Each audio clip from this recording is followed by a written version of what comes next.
Assalamualaikum warahmatullahi wabarakatuh.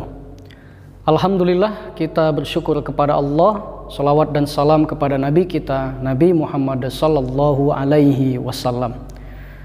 Para pemirsa dimanapun Anda berada, kali ini tema kita, bagaimana sikap kita menghadapi para penguasa. Rasulullah sallallahu alaihi wasallam pernah menyampaikan kepada para sahabat bahwasanya nanti sepeninggalku, kata Rasul, akan muncul penguasa yang zalim, penguasa yang mengambil petunjuk selain petunjukku, penguasa yang menjalankan sunnah selain sunnahku.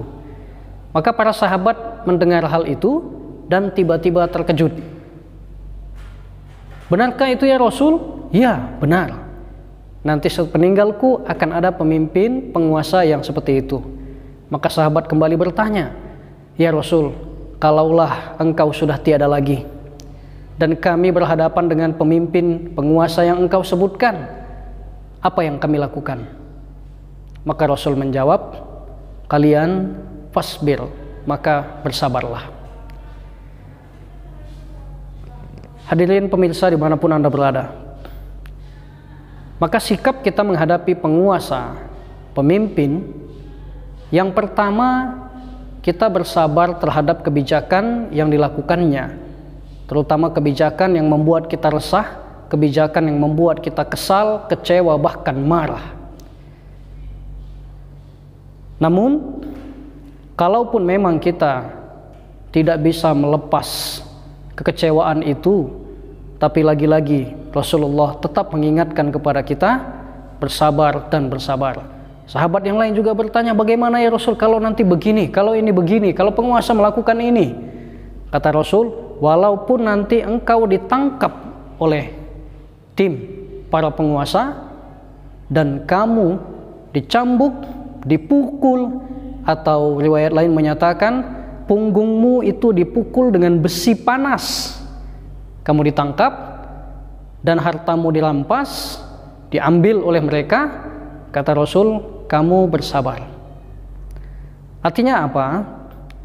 Kita menghadapi pemimpin, apalagi pemimpin yang zolim, kita bukan malah melawannya dengan kezoliman pula. Kezoliman kita ibaratkan dengan api yang menyala. Ketika kita balas dengan api yang menyala pula, api dengan api akan menjadi semakin membara. Seharusnya api dipadamkan dengan air. Bagaimana caranya? Kita belajar dari kisah Fir'aun yang menjadi pemimpin zolim, bahkan sangat zolim pada saat itu. Maka oleh Musa dan Harun diperintahkan oleh Allah, izhab Fir'auna innahu tagha. Wahai Musa, Harun, pergilah kamu berdua menghadap Fir'aun. Pergi ngapain? Bukan memberontak. Pergi bukan untuk memarahi Fir'aun. Pergi bukan untuk menjatuhkan, mencaci maki Fir'aun. Pergi bukan untuk berkoak-koak, berorasi dengan kejelekan, dengan mencemooh pemimpin. Tidak.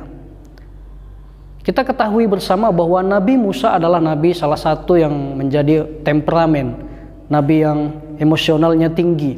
Bahkan Nabi Musa pernah membunuh seorang Arab Badui ketika seorang Arab Badui berkelahi dengan seorang Arab mukmin. Maka pada saat itu, ketika Musa hendak berhadap kepada Fir'aun, Nabi Musa ingat kepada Allah. Di saat emosinya memuncak, di saat kemarahannya mulai meninggi, dia bukan langsung menghadap Fir'aun, tapi dia ingat dulu kepada Allah dan dia laporkan kepada Allah, dia berdoa mengadu kepada Allah, Rabbi syrah li sodri. Ya Allah, tolong tenangkan dadaku, lapangkan dadaku. Artinya apa? Ketika penguasa zolim mengakibatkan memuncaknya kemarahan kita, yang pertama sekali kita lakukan adalah tenangkan diri kita, tenangkan hati kita. Tidak panik, tidak berontak, tidak marah, apalagi di depan umum.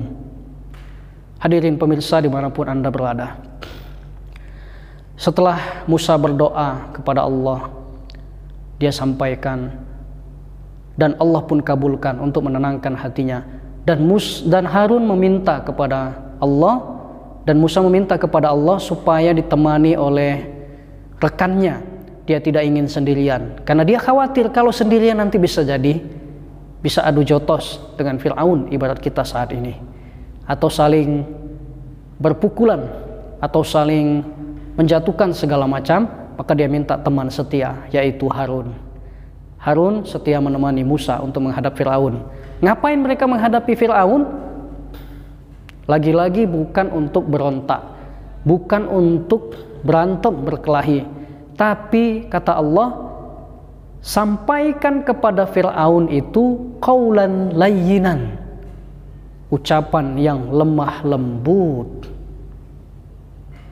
Di saat kita kecewa dengan peraturan hari ini, kebijakan yang dibuat oleh penguasa kita, sikap kita pertama, adukan kepada Allah supaya hati kita tenang.